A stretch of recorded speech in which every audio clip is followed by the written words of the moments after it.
세상은 이제 모순투성이처럼 보이는데요. 내가 아무리 착하게 살아보려고 해도 만약에 이제 외국이 이제 우리는 뭐 일제 침략을 많이 받긴 했습니다만 외침을 받으면 맞서 싸우지가 않을 수 없는 것과 같죠. 거기서 이제 그럴 때 비폭력이니 평화의 논리도 무력해지곤 합니다. 이제 모순인 창과 방패 싸움을 해결하려면 어떻게 해야 됩니까? 길이야 뭐 천갈래 만갈래 열려 있죠. 다만 사람들 그 길을 안 간다. 문제는 그게 문제인 거예요. 안 간다. 길이야 왜 없겠어요.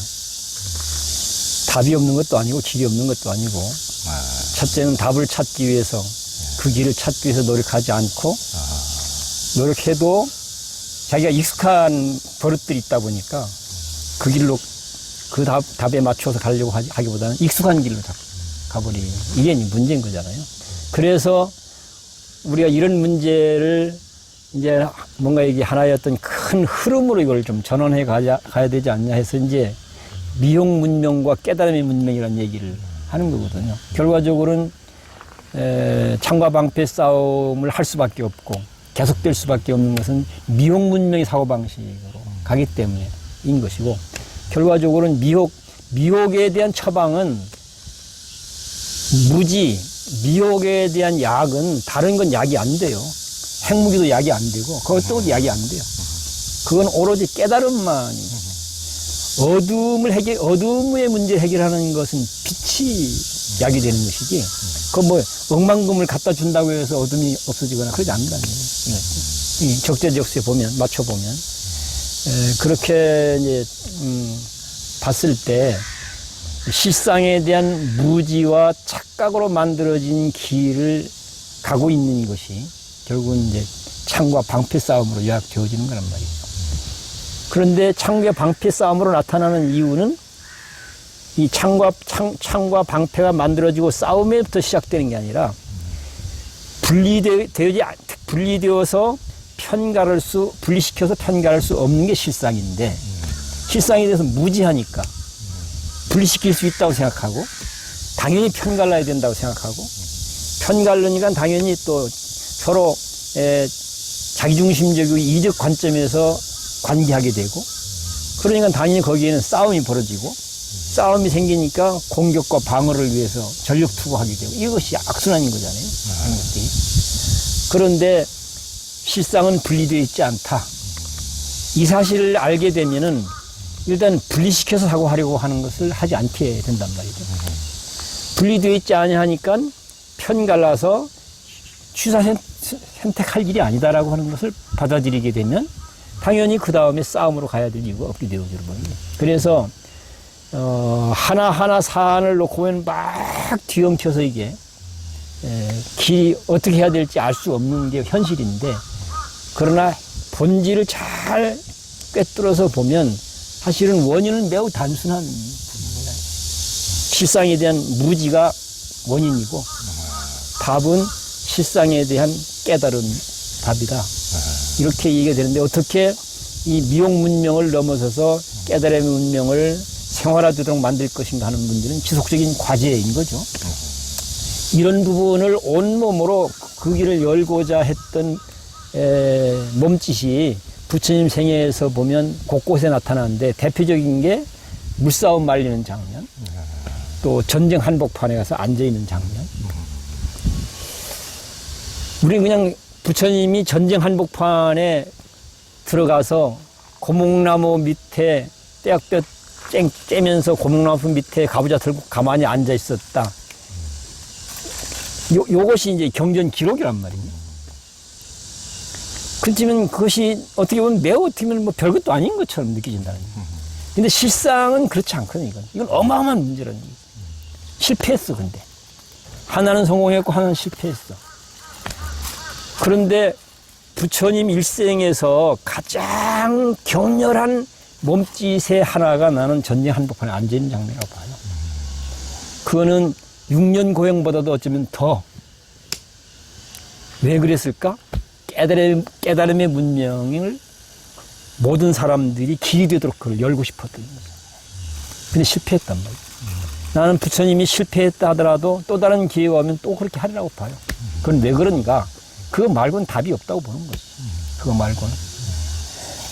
그러니까 그거는 이제 그것이 길이 되도록 만드는 것은 뭐 그건 과제로 남아있지만, 과제로 남아있지만, 그것이 진짜 길이라고 하는 것은 나는 틀림없다고 봐요. 그러니까 그거는 당연히 부처님 제자들이라면 그 길을 열기 위해서 난 최선을 다하는 게 부처님 제자로서 당연한 이다.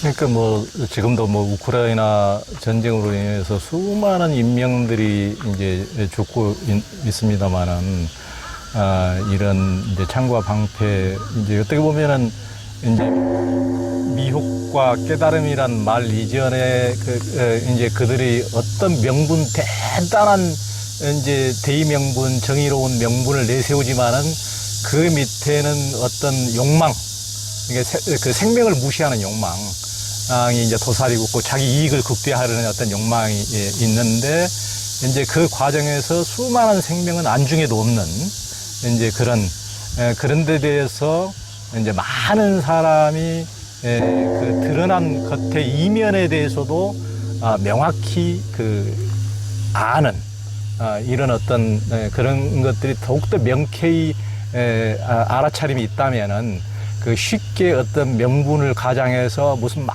정의로운 척 이렇게 생명을 다 쉽게 여기는 그런 어떤 미혹이 더 양지에 더 드러나지 않을까 이런 생각이 드네요. 그것과 연결시켜도 좀 생각해 보면 싶은 것은 9.11 테러 어쩌면 20세기까지 우리가 갖고 있었던 사고와 신념 체계가 어쩌면 깨지는 한 사건이었다는 거예요. 이게. 그러니까 어쩌면 21세기까지 우리가 갖고 있었던 사고와 신념 체계는 이렇게 폭발할 수밖에 없는 잘못된 길이었다, 이게. 이것을 보여준 사건이기도 하고, 따라서 20세기는 그렇게 하면 안 된다라고 하는 걸 보여준 사건이 9.11 테러라고 봐요. 그런데 그 테러에 대한 대응을 보면, 우리가 매우 상식적이지가 않다. 만약에 그 테러 사건이라고 하는 걸 놓고 어제 거기 미국 현장이니까 일반적인 우리의 논리는 강력한 공격무기와 탄탄한 안정체계만 구축되어 있으면 우리의 생명과 우리의 평화는 안전해. 이게 우리가 갖고 있었던 지식과 신념이었어. 그것을 대표적으로 보여주는 곳이 미국인 거잖아요. 가장 강력한 공격무기, 가장 탄탄한 방어체계. 근데 그것이 미국 한복판에 산산조각이 난 것이 9.11 테러 사건이에요. 그렇죠. 그러면 당시 미국인들이 상식적으로 이 문제를 바라보고 다뤘으면 어떻게 접근했을까? 당연히 나는 왜 이렇게 됐지라고 물어야 된다고 봐요. 원인 진단이 정확해야 된다. 이건 상식이라는 얘기예요. 근데 미국은 왜 테러 사건이 벌어졌지라고 묻는 상식을 무시해버린 거예요. 그리고는 어떻게 했는가? 테러하는 놈, 나쁜 놈들. 저거 무찔러야 돼. 그러기 위해서는 테러와의 전쟁을 해야 돼. 그리고 세계 선진국들은 다 동맹으로 같이 테러와의 전쟁을 위해서 같이 나서야 돼. 다 동조했어. 다. 그러니까 몰상식한 행위에 다 동조한 거예요, 결과적으로는.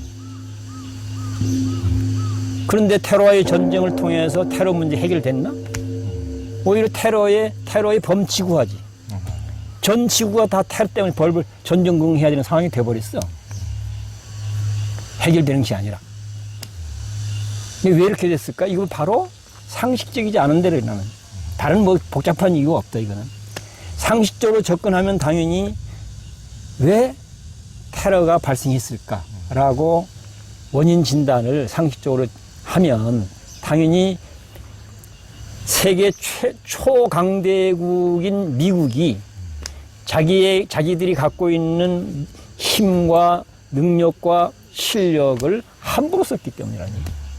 그렇잖아요. 함부로 쓰니까 미국이 함부로 쓰는 과정에서 억울한 일을 당했던 사람들은 미국을 상대로 끝없는 분노와 증오를 일으킬 수밖에 없고, 분노와 증오를 어떤 형태로 이것을 뭔가 좀 내가 당한 것을 한번 저놈들한테도 한번 겪게 하고 싶은 거잖아요. 그것이 테러로 나타나는 거라는 거예요. 네. 그러면 당연히 상식적으로 원인 진단을 했으면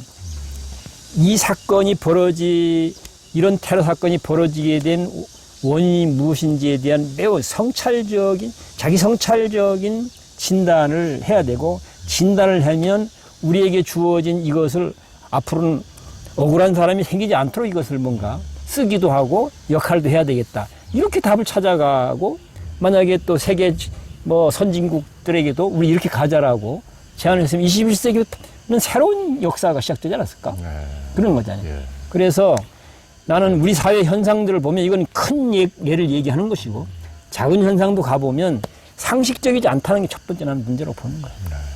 상식적이지 않으니까 원인 진단을 제대로 안 해. 그럼 다음 뭐야? 다 잘났다고 생각하고 자기가 다 해결사로 나서고 있어.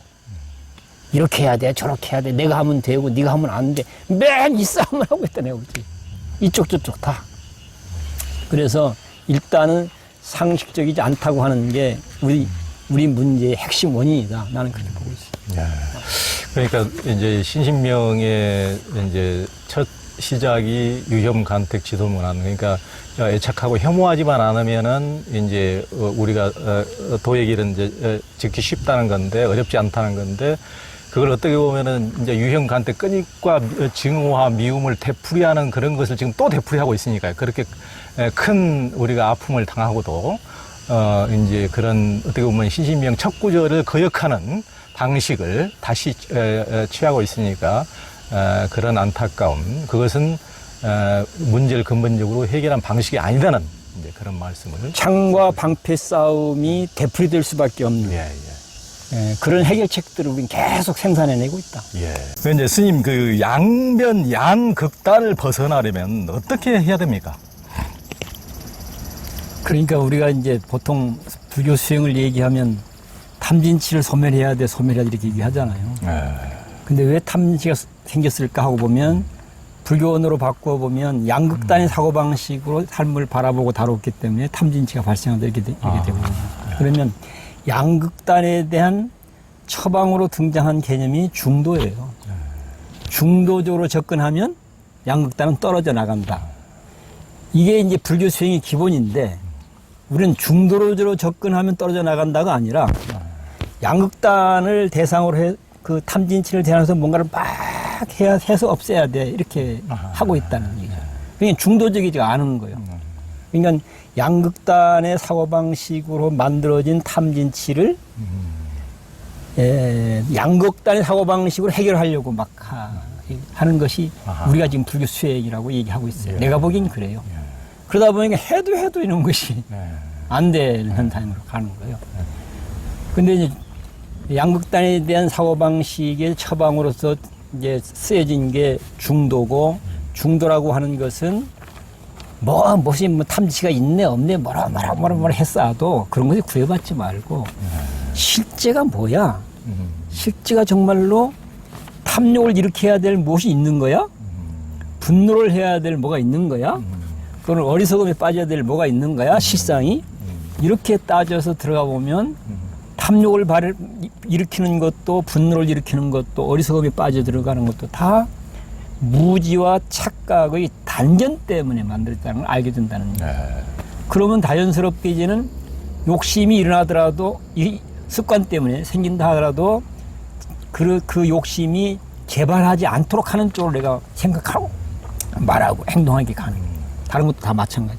그러면서 결국은 이제 욕심에 휘말리지 않는, 분노에 휘말리지 않는, 어리석음에 휘말리지 않는 주체적이고 창조적인 마음씀이 가능해진다. 그렇게 하라고 하는 게 응무소주 이생지시인 것이죠. 그래서 양극단에 대한 처방으로 표현되어진 대표적인 핵심 개념이 중도이기 때문에 결국 중도적으로 하는 것이 탐진치의 문제를 부터 벗어나는 길이다. 탐진치로부터 자유로워지는 길이다. 아니면 탐진치를 오히려 전환해서 새로운 길로 승화시켜가는 길이다. 이렇게 얘기할 수가 있죠. 네. 그러니까요. 그래서 중도적으로 해야 된다고 하는 게 나는 계속 강조하는 지점이 여기 있는 거죠. 그러니까 우리가 보통 이제 이것은 안쪽, 이것은 바깥쪽, 이것은 내 편, 바깥쪽이니까 이것은 남의 편. 그러니까 뭐 남편도 남의 편이라는 말이 듯이 내 편, 남의 편. 그래서 이것은 내 쪽이니까 더 이쁜 거, 이것은 적. 그리고 이것은 취해야 될 거, 버려야 될 거, 이런 식으로 보통 생각하지만은 이것이 이렇게 바꾸면 이거 정반대가 되고 이것은 다 하나인데 결국은 하나인데 우리의 인식 자체가 중도적 인식을 못하고 전부 다 이런 식으로 뭐 좋은 건 나쁜 거 이런 식으로 이렇게 미망에 사로잡혀서 이런 식으로 구별 짓고 하면서 양극단적 사고를 하기 때문에 이제 어긋난다.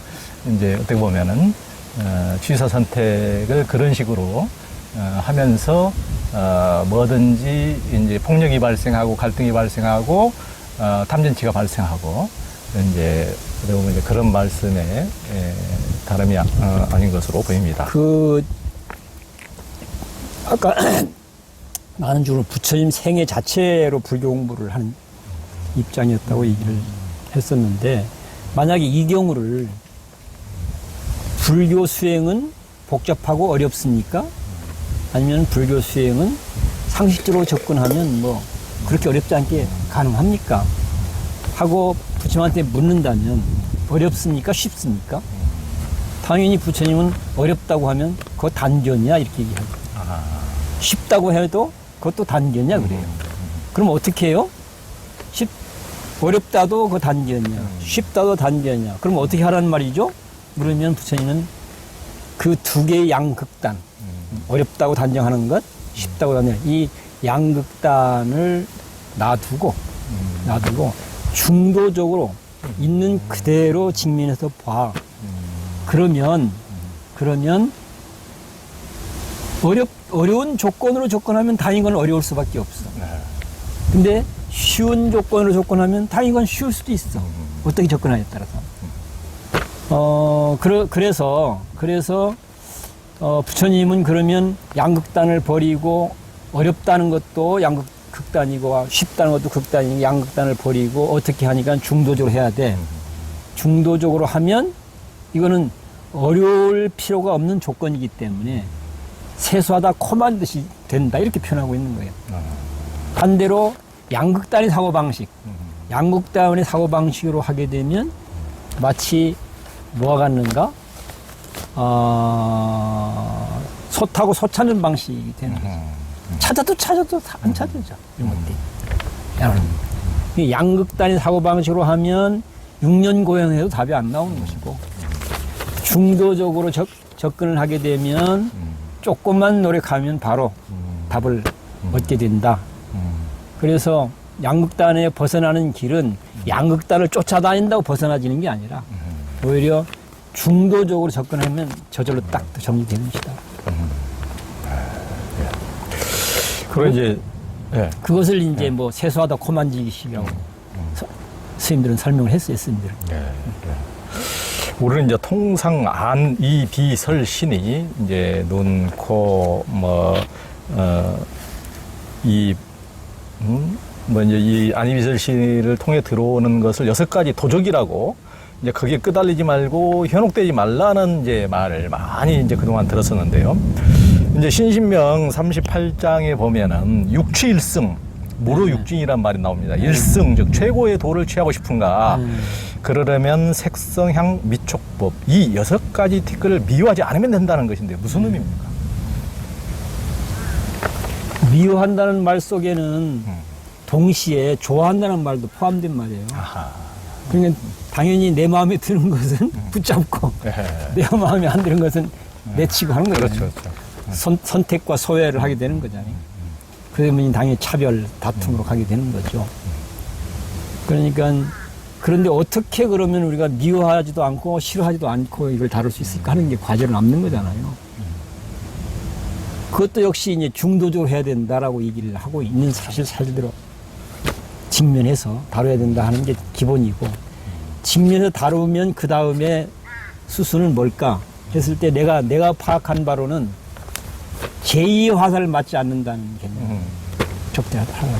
나는 제2의 화살을 맞지 않는다는 사고방식을 생활화하는 게 불교 수행이라고 봐요. 아하.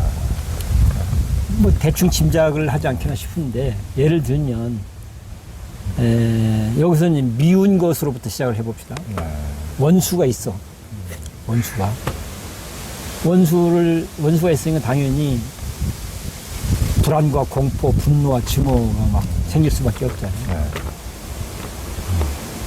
근데 원수를 딱 봤을 때 나도 원수를 보는 사람이 저 악마 같은 원수 이렇게, 부처님도 원수를 딱 보는 사람 저 악마 같은 원수, 이건 똑같아. 깨닫지 못했다고 하는 나나 깨달았다고 하는 부처님이나 이걸 첫 번째 화살을 이렇게 하십니다. 보는 순간 저건 악마 같은 원수, 그건 똑같다. 그런 깨달은 부처와 깨닫지 못한 나의 차이는 뭘까? 그 다음에 두 번째 화살을 쏘고 맞냐 안 맞냐의 차이다.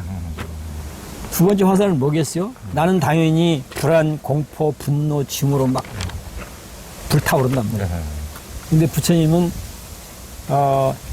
피해서 도망다니거나 그런 게 아니라 정직하게 마주하긴 하지만 이놈 고약한 놈 여기까지만 가는 거지. 분노, 불안, 공포, 분노, 증오로 막 폭발해 가지 않는다.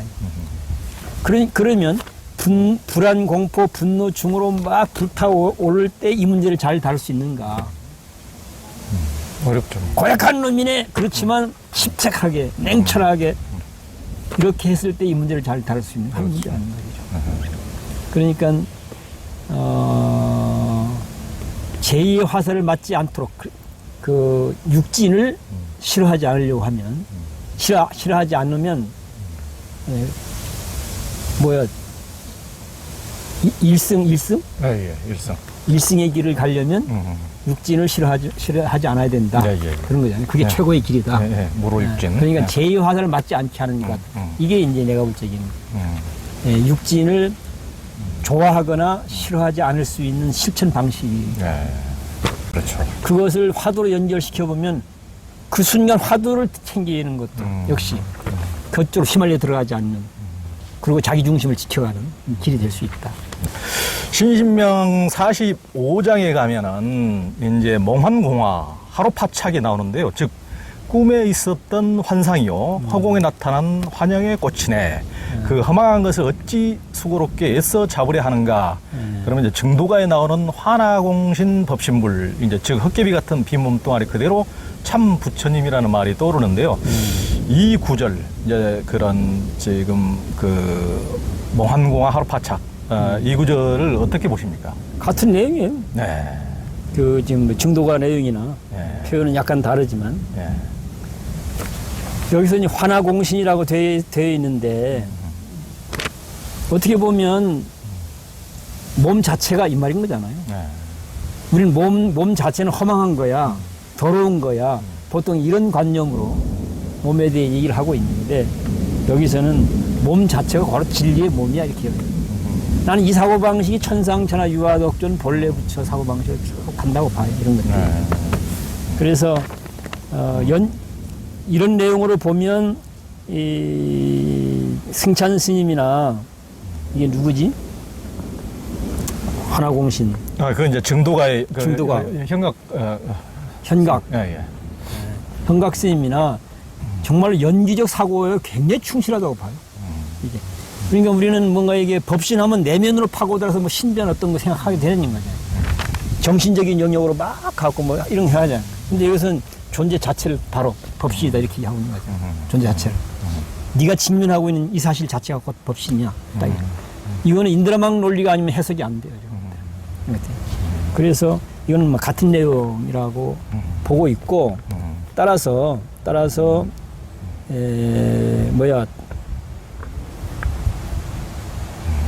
실상은 끊임없이 조건 따라서 그렇게 전개되고 있기 때문에 전개되기 때문에 소유하려고 하거나 지배하려고 하거나 이런 것은 내 생각으로만 가능한 것이지 실제는 불가능한 것이기 때문에 헛수고 할 필요 그런 헛수고 이제 제발 그만하라 지금 그 얘기하고 있는 거예요. 예. 그럼 스님